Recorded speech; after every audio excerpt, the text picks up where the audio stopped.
made sexual gestures towards me, called me a brat on several occasions both in a sexual and demeaning way, told me I needed to be spanked, and insisted John wanted to divorce his wife. That was it. I was done. Hey guys, it's your beauty Benita. If you don't know me, you know me now. And if it's your first time seeing me, don't make it your last. So go ahead and pause this video and hit a like, comment, subscribe, and all that good stuff. Put the goodies in the bag. Everybody now, time to show the whole world what we're all about. We the girls with a passion for fashion. Ooh, Barrettes, you'll always be there for each other. Ooh, Barrettes, yeah, styling how we feel. Well, welcome brats, and we're back with a whole nother video, and today we're going to be doing a story time. I'm so late on the story times. Like, people have literally been sending in their story times, and I have not been doing them, but I have one that I'm about to post, and I have this one that I'm about to post, and I have one of my emails sitting and some more stuff. But we're going to go ahead and get to the one that was sent to me on Instagram. I'm not going to bleach any names, but she sent a long one, guys, so stay tuned. She sent a long one. So we listen, we don't judge. I was just about 2 years into recovery from heroin addiction. I was divorcing my addict husband, which has been dragged out for 2 years. I was just cheated on and dumped by my daughter's father with a woman I thought was my good friend. I wanted a fresh start, and since I enjoy helping others and finding natural ways to relieve pain, I went to the Case Riley School of Massage Therapy located on the campus of Edgar Cayce's ARE in Virginia Beach. Now, I had heard it was like a cult, but I brushed that off because it was the early years of the born-again New Age era. I wasn't there for joining a group. I was there for school. Then, within a week, things start getting weird. That was a lot to take down within that little short of time. But I feel like you should go beat Shotty, whoever Shotty is, because who's supposed to be your good friend?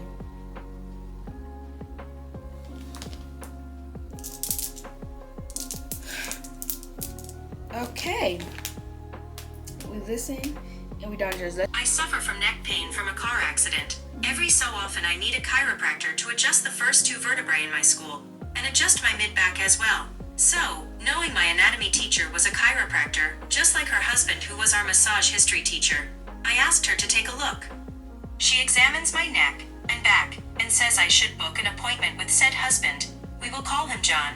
John is really brilliant, charismatic, kind, and extremely knowledgeable about spirituality. He kind of captivated me in that student-teacher way. I wanted to learn from him, and I truly felt I was safe at this school. Okay, this is kind of getting good. Don't mind what I got on. This is kind of getting good. Let's listen to some more.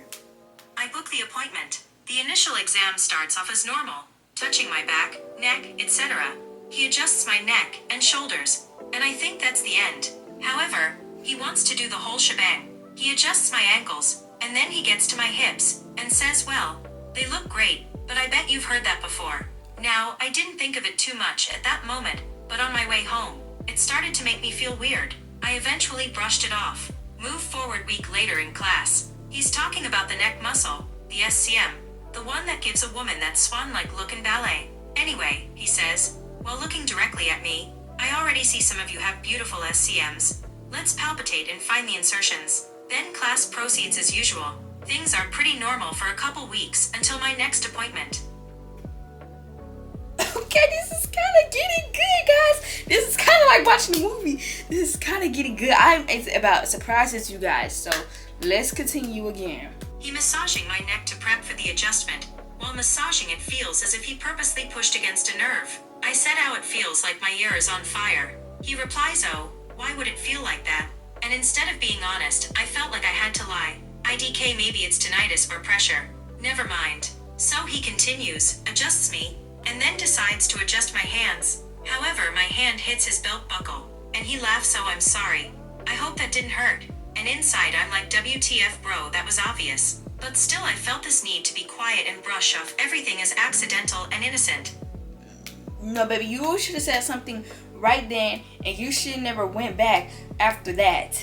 The year progresses, and most adjustments go normally. But sometimes I get home and feel as if I was ran over. I started feeling like this man was messing with me. So, I started looking him up online. This man changed his name, and for some reason, his wife was once listed as his sister. He had a degree in psychology as well.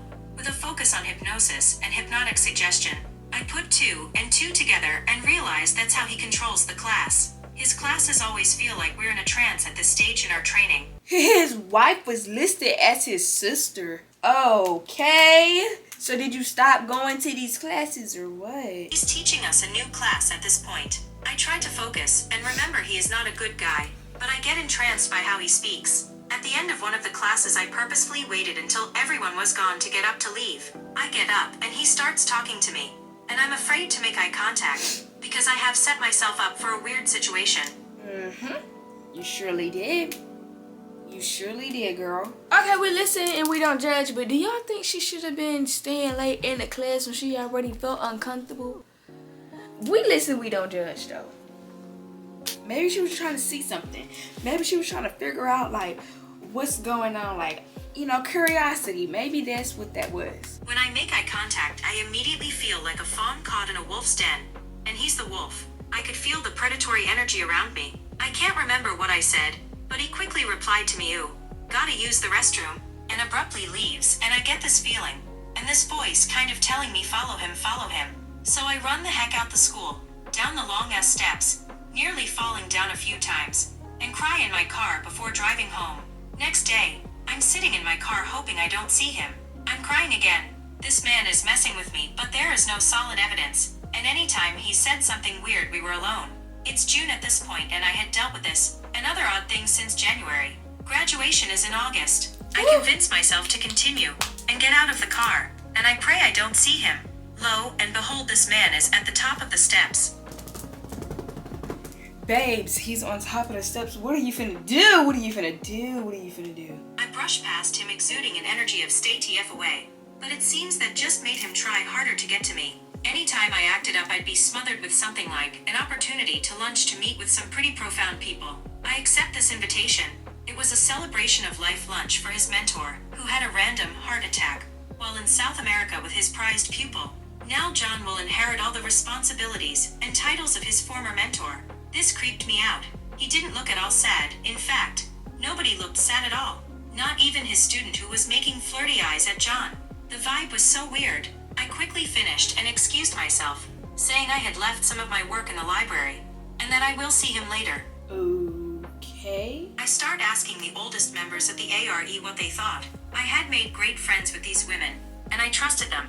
The woman at the front desk, Betty, kept implying John was in love with me. The other, Ruth, a lead librarian, said I needed to do some soul removal work, something called SRT. I felt like I was surrounded by lunatics. I was extremely anxious all the time, being kind, and talking unnecessarily to John out of fear they'd say or do something. I had nightmares of being on a dirty mattress with 2 men laughing at me. It was the end of July at this point, and my brain was almost at its breaking point. I knew I was being brainwashed and fed nonsense. My family priest even warned me not to continue going. I said, "But Father, I paid for school here. I must finish." He told me, "Then may God be with you, child." And he hung up. Was I in a movie? What the heck? It sounded like you were in a movie, girlie. It sounded like you were in a movie. I graduate in August, of course, thanking him in the speak I delivered for our class. Yes, I was the top student next to my classmate Martha. A couple weeks pass. I feel I'm free of the ARE, then John calls me. We all had the teachers' numbers, and they had ours, and offers me a job at an acupuncturist clinic ran by his friend Robert. I take it, because I needed the money, and I wanted to start working ASAP. Let's just say I quit that job within a month. Robert made sexual gestures towards me, called me a brat on several occasions, both in a sexual and demeaning way, told me I needed to be spanked, and insisted John wanted to divorce his wife. That was it. I was done. I called John, and told him I was never talking to him, or coming to the ARE clinic, nor any of my appointments for adjustments ever again. I know that's right. This is a story that need to be heard, baby. Haha. The world is funny because the ARE library decided to hire me after I quit working with Robert. I never saw John again. Even in the 3 months I worked the library, I still felt this odd energy there. I looked through the reference-only materials one night before closing and found pamphlets from various secret societies like Brotherhood of Light and the Rosicrucians, not to mention Masonic material like magazines and pamphlets. I quiet the next week. I have not been to the ARE since December. 20, 16. That's it. That's the story I had to unbrainwash myself, which involved intensive therapy. And now I have to take 3 medications to deal with the CPTSD. Wow. Okay. Well, this is a safe place, girl. You don't have to worry about nobody up in here when you're watching this video, and I hope you're watching this video in a safe place. First off, for one and foremost, I would have reported him. I would have reported him and his little friend John, or whoever the other person was. I would have reported both of them at that job. I would have reported to corporate, because you could have got a lot of money because that sexual assault and everything else. You could have got a whole bunch of money for suing him for a sexual assault. Literally, there's a man right now going to jobs just so he can be sexual assaulted so that he can sue them and make money. He's made a lot of money off that. Like, you could have got money for that. For 2, don't ever keep putting yourself in a situation where you feel uncomfortable. If you feel uncomfortable, baby, you gotta put yourself first, and you gotta get up out that situation. Because at the end of the day, babes, it's you against all these people. You don't know none of these people. Then you thought that you could confide in the women that are there, and it's just like, they're not telling you nothing. They're not telling you to run from the situation. One lady's telling you that you're in love. That the man is in love with you, and the other lady's saying whatever the word she was talking about. No one's telling you to run from the situation. No one's telling you to approach the situation, or no one's trying to approach the situation for you. Baby, let me have been there, there would have been a whole different thing. Because you're going to stop that right there. If she don't like that, and you got a whole wife and all this stuff like that, you need to be acting loyal to your wife. And 2, you don't need to be intertwining all this with your students. And number 3, you don't need to be listing your wife online as your sister, because that's not true. Don't put that false information on the internet. I would have told that man about himself. Let me go join that group. Let me be in there. And I would have told him about himself real bad, because what are you doing? Tell me that. You all gotta listen. You gotta learn how to start standing up for yourself. You can't let these folks run over you. It don't matter what, when, where they're doing anything, baby. You always stand on business. SOB. Stand on business, okay? Stand on business for the rest of your life. Do not let nobody run over you. It don't work like that. You gotta let them know that you mean business, and you came here to get your schoolwork. You didn't come here for all that other stuff. Those people probably saying, the women around him are probably saying, oh, he might be in love with you, because they're probably dealing with the same thing, and they're actually liking that kind of energy, and it probably doesn't make them feel weird. So maybe they're thinking that's okay, feeling the feel, but it's not. And you actually went out to them to seek validation, or whatever the case may be, and moving your next step, and they didn't give it to you. They failed you. Then, not only that, whether it's a school that you pay for or not, you could have moved classes or something. I don't know what you could have done, but I feel like you could have did something to make something happen for you to not have to do that again. And it's just like, you don't let it. And then that friend that's with your man right now, you need to go beat her up. Like I said, stand on business. You need to go beat her up. There's no way. There's no way. And you know what? Don't even listen to me, because everything resorts to silence. But you need to boss up and do something. I'm talking about get your next, do something. I don't know. But that right there, that's outrageous. Your daughter at that, your daughter's friend.